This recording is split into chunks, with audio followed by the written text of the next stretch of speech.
welcome. This is Master Prophet Noel teaching you Prophetic Accuracy, Hidden Secrets, Volume 1 and 2 CD set.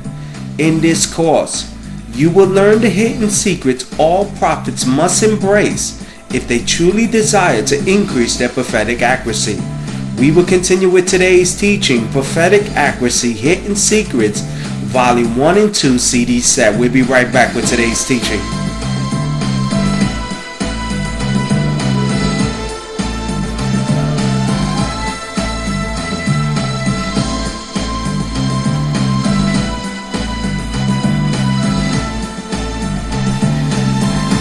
Now, come closer and let me reveal a hidden secret to you that has changed my life. The gift of prophecy can make you rich and place you in front of kings. The gift of prophecy you have inside can bring you the wealth and the material lifestyle you and your loved ones could only dream of.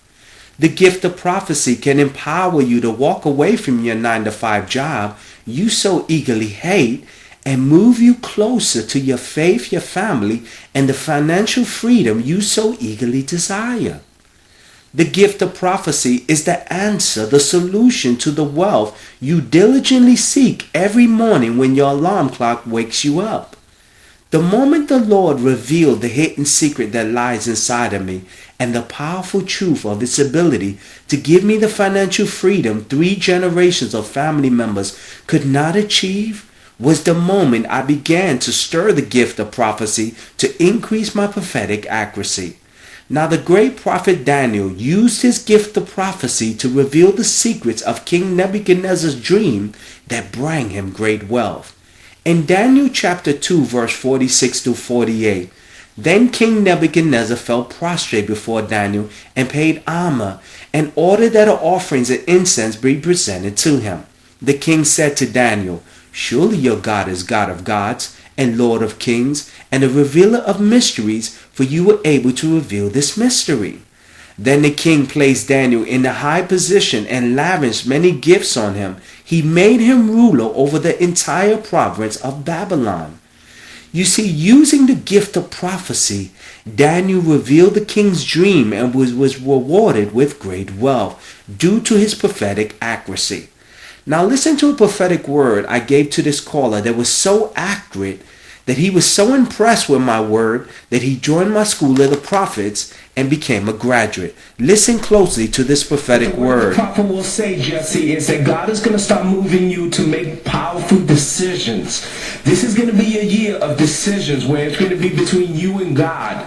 And I want you to make a decision because God is going to start to plant some things in your heart that you need to follow up with that maybe not everyone in your family is going to understand. They're not going to really appreciate, but you need to follow the unction of God that has in your heart.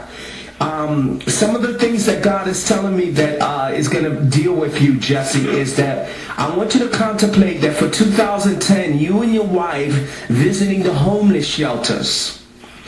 And God wants you to contemplate visiting the homeless shelter, giving some sandwiches, giving some foods, because this will be a great way for you to continue with your movement with ministry, and also give you opportunities to meet people when as you start your ministry. So I want you to contemplate, because the opportunities are going to start to appear in your life when you can give some food and you just go to your local shelter, give some food, tell them about God and things like that.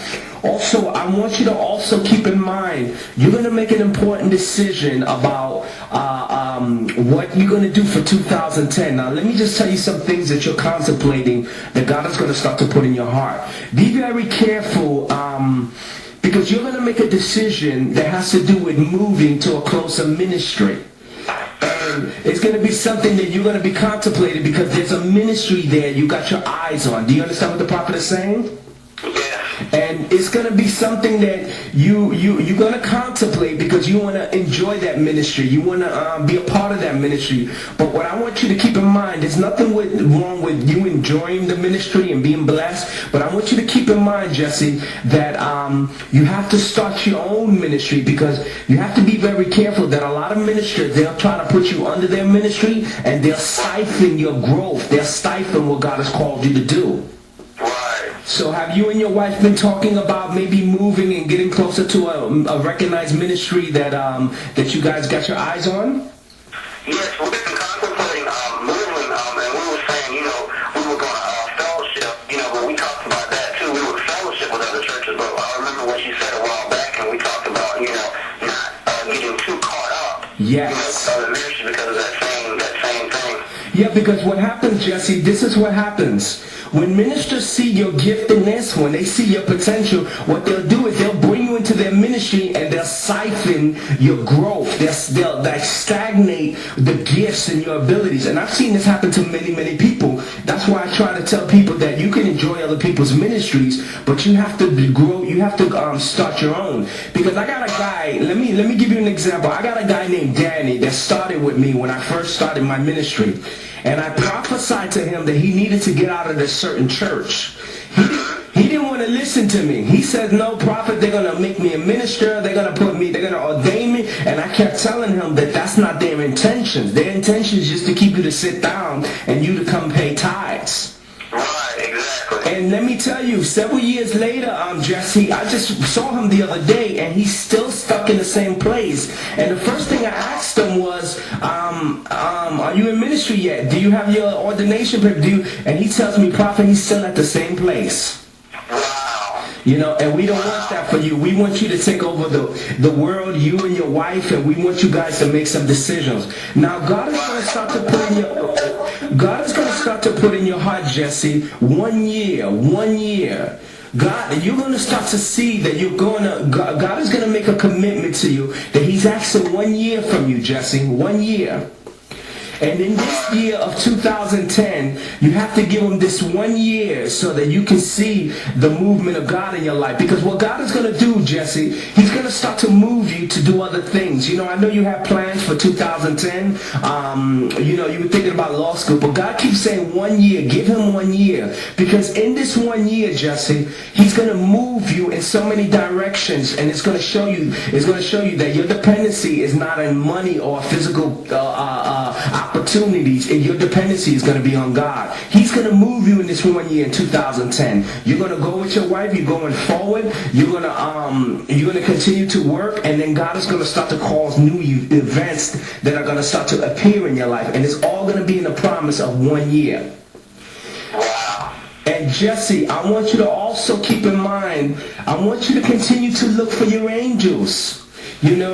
Your angels are gonna, as I was praying for you, your angels keep dealing with me that you need to continue to connect. You need to continue to connect because you're desiring them and they're desiring you, and you need to continue to learn. You need to continue to grow because you're gonna operate your ministry, and you're gonna be like a crossing over, like a Van Prague, and you want to continue to connect with your angels and be sensitive so that when you're standing in front of people, you can operate in that gift. You have any questions for the prophet? Wow, that's accurate. It's funny you mentioned the thing about the homeless shelter because I had to go for work purposes. I had to go and deliver food to the homeless shelter 3 or 4 times in 1 week. The battered women's shelter. Beautiful. During the Thanksgiving holidays, and me and the owner got to talking, and I got to meet some of the people. So beautiful.